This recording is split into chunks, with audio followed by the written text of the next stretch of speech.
Welcome to the BrettJohnson.biz podcast, where we discuss business on purpose, radically fresh leadership, capital that transforms society, and marketplace stories that embolden difference makers.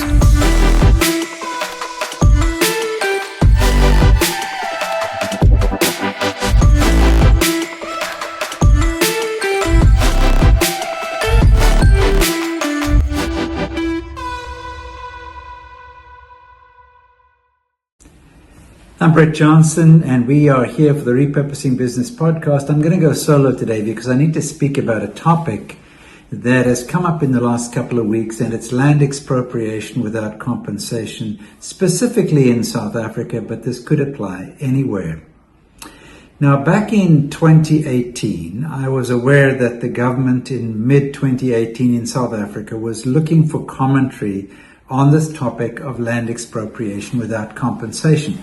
What had happened, winding back, was in February of 2018, the ANC had closed out their annual conference, and the Economic Freedom Front had put on the table this question of land expropriation without compensation. It was politically a fairly salacious or interesting development, and so the ANC came out and said, we are determined that expropriation without compensation should be implemented in different ways. They called for comment. In response to that comment, I wrote a very short book called This Land is Your Land, This Land is My Land, and it dealt with 20 principles around land ownership. Now, when you take a political approach to a matter of principle, you normally end up with a problem. And so what we see is that principles, these 20 principles that I've laid out, are being violated. The consequence will be bad for any country. So what are these principles and how do we approach them? Let me first back up and say that this isn't a question just of the ANC government in South Africa. When I wrote the book, a friend in the US said to me, this is going to become an issue down the road in the US. He predicted in 10 years, and that was back in 2018. And we've indeed started to see some cases come to the fore. Now, I sent copies of the book to members of parliament in different political parties. This was back in 2018, and I've never heard a peep back. So this is not just an ANC matter, but members of the DA and other parties have also had access to this, and frankly, there's been no response. But here, when we see President Cyril Ramaphosa taking a step to sign this into law, people are up in arms. Should they be? What's a better solution? How do you approach this topic? Well, many people of faith, and I'm one of them, look at this question of land ownership, property rights, etc., and they have scant knowledge of what Scripture has to say about it. But I've researched, and there are over 1,500 scriptures dealing with property, property rights, ownership, land ownership, and so forth. And I'm not going to unpack the whole flow of the book. It's a short book. You can get it up on Amazon. But what I will point out is just what some of these 20 principles are, so that you can, in fact, reach your own conclusions based on the situation that you're in.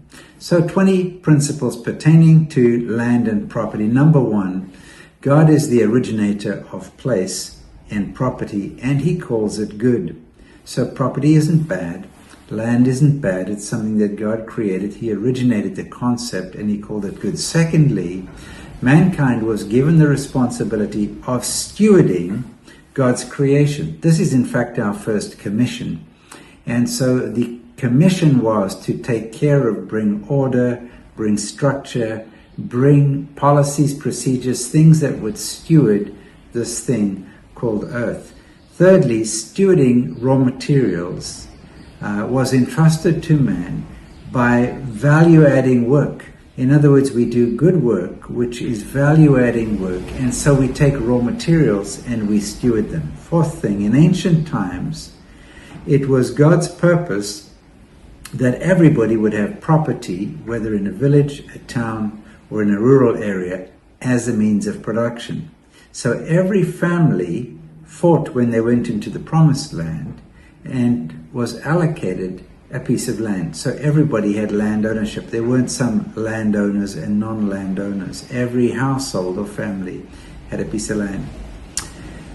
So biblical economics, number 5, aims to make people more effective wealth creators, and the principle of Jubilee, the return of property after 50 years, was aimed at elevating the economic capabilities of those who were less capable. So if you think about it, it was an upskilling practice built into the economy of Egypt. How did that work?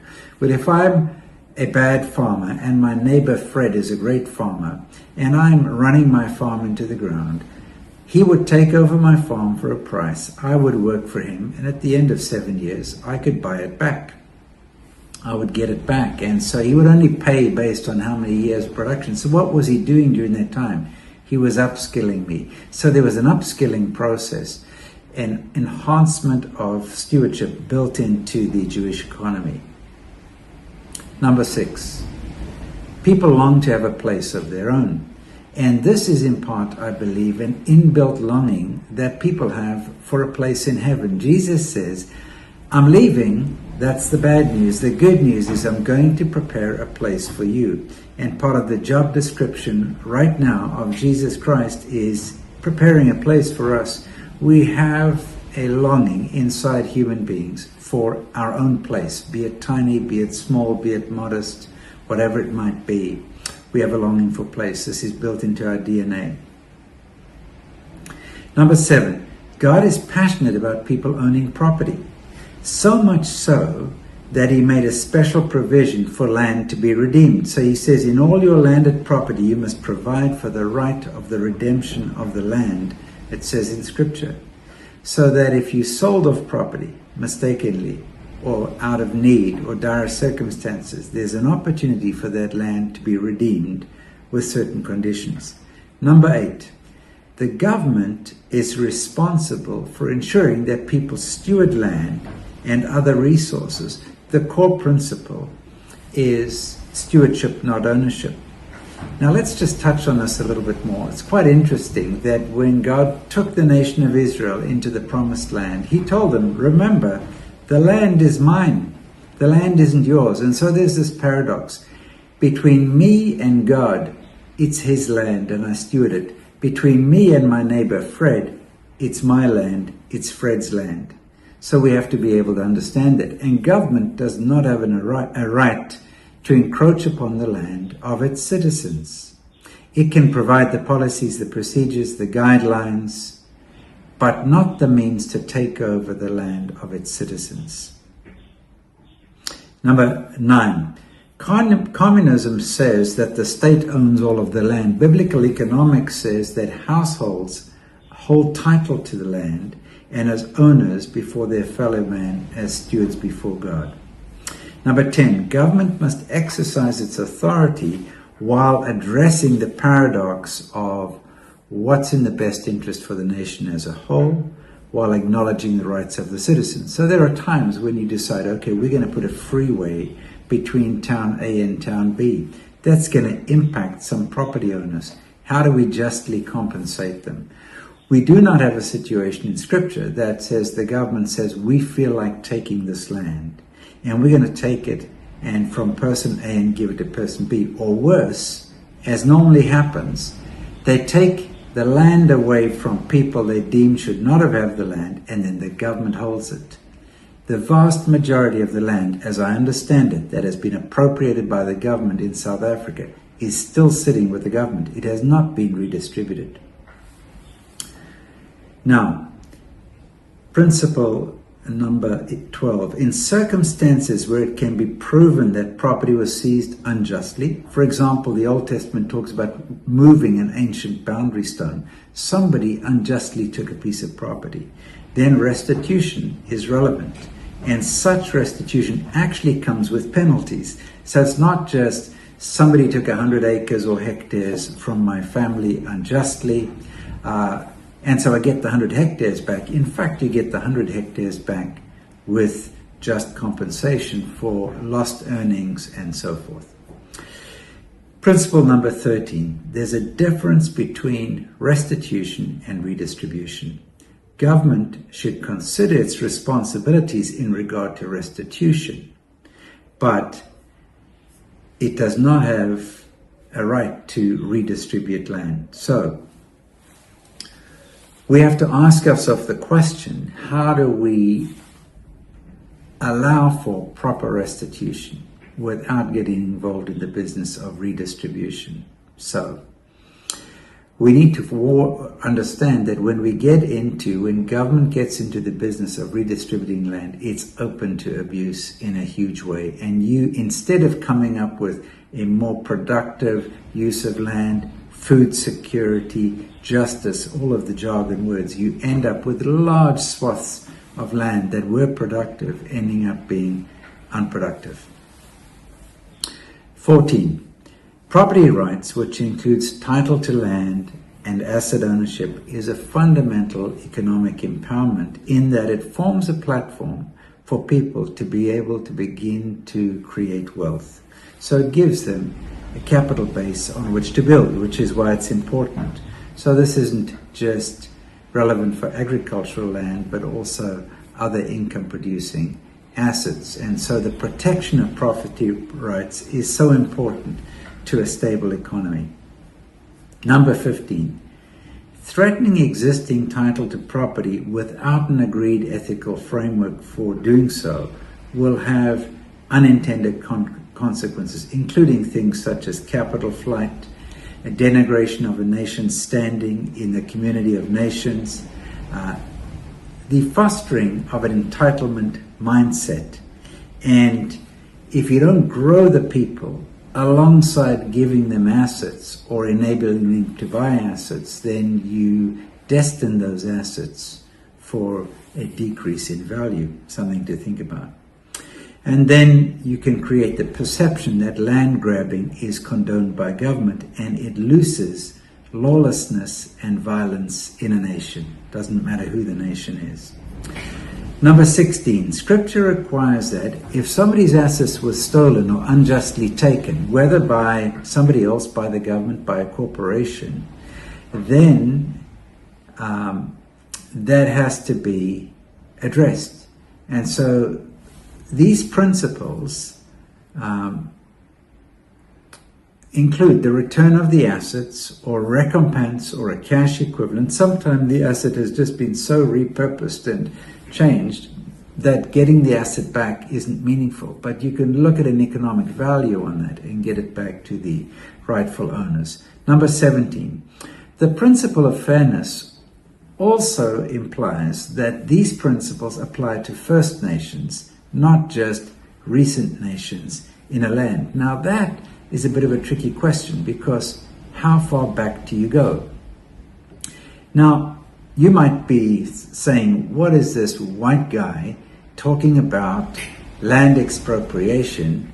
It's not his issue. Well, just to give you a bit of history, in my family history, my wife's ancestors came to South Africa in 1652. Now, there were plenty of people in South Africa for centuries and centuries prior to that. But in our particular history, the gentleman married the local chief's daughter. So this was the first interracial marriage in South Africa. And so, they eventually ended up on Robben Island and so on. It was a tragic story, and it's quite a famous story in South Africa. But my point is that how far back do you go? Does one go back? Does my wife's family go back and say, we're entitled to a section of Cape Town, along with a million other people? So how far back do you go? You have to be careful on this one, but you can't simply apply this to some people and not to other people, and you have to have a framework for doing so.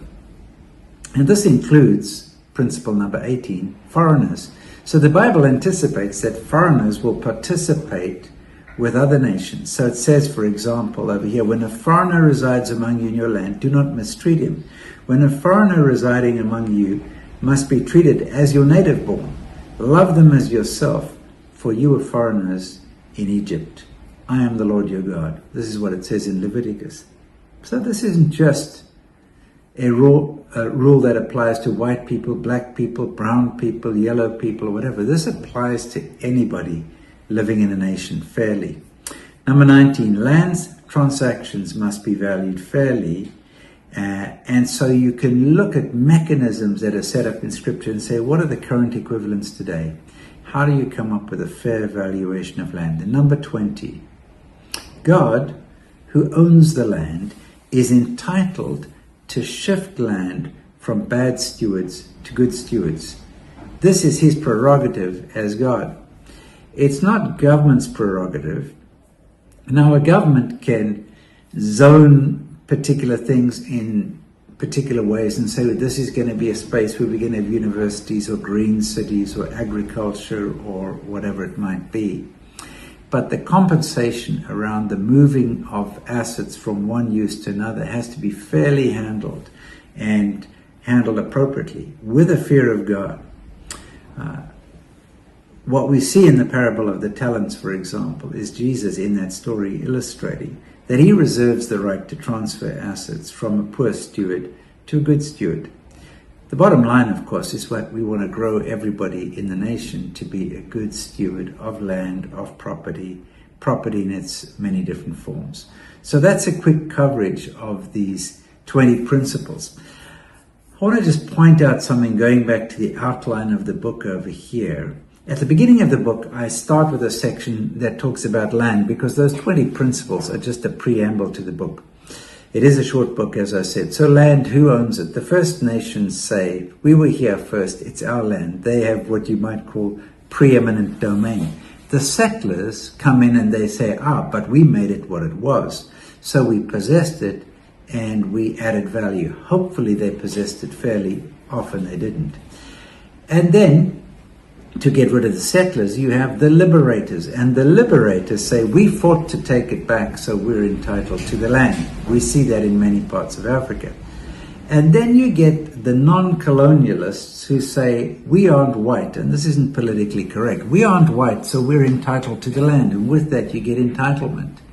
And then the economists who say, well, we're pragmatic, and you've got to have property rights for an economy to grow. And so, we're the pragmatists. So that's a question of who owns it. But Scripture has a view of land, as I pointed out briefly. In the Garden of Eden, God owned it and man worked it. In Canaan, others owned it and Abraham acquired some of it. In Egypt, they were tenants. They had no property rights per se. They were tenants on the land. So in the promised land, there's two parts. God says, remember, the land is mine. And then secondly, between me and my neighbor, I have my land, he has his land, she has her land. And then, of course, foreign residents are also landowners, so that's a biblical view.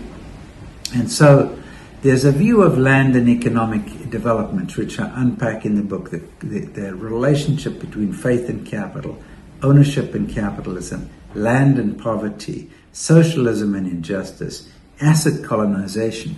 Nowadays, it's not cool to have colonization of nations, but asset colonization is rife across countries. And so we have to look at that and be careful of that. God places in nations the assets that they need to grow and to prosper that nation. Then there's holistic solutions. One is you have to cleanse land. There's 4 things that defile the land in Scripture. Then you have to steward the land. You have to map it out and come up with a national register of assets and make sure that they're being stewarded and that people are being empowered to steward their land to the optimum. I just returned from Rwanda. There's an interesting thing. If you own a piece of land, you plan to build a house. Until such time as you start building, anybody can plant on your land. So all over the place, patches of land are covered in maize or coffee or whatever it might be that they're growing, including on your land, until you decide to build on it. And then there's the concept of restitution, categorizing claims, taking fair actions, and dealing with any unjust issues in the past on the land. Sometimes that just has to do with asking for forgiveness. Other times it's making compensation. And that's where you need clear principles, policies, procedures. And then finally, in terms of a holistic solution, there need to be policy solutions that restore the land and make sure that the land serves all of the people of the land. So that's one of the problems with the land expropriation without compensation, because there will always be an argument. Who does the land go to? Was it handled fairly? And are all citizens in a nation being treated fairly? Foreigners who reside here now, those who came as settlers, those who were First Nation, those who came from other tribes and nations, as one sees in many country situations.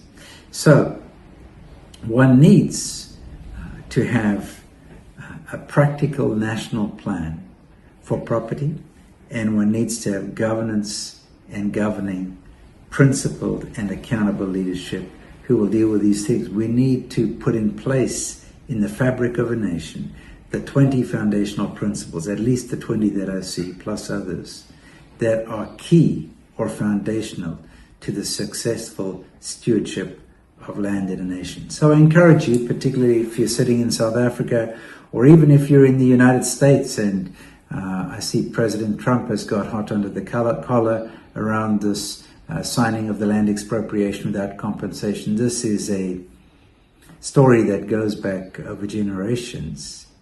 And we can either get mad, or we can say, yeah, this is good or this is bad.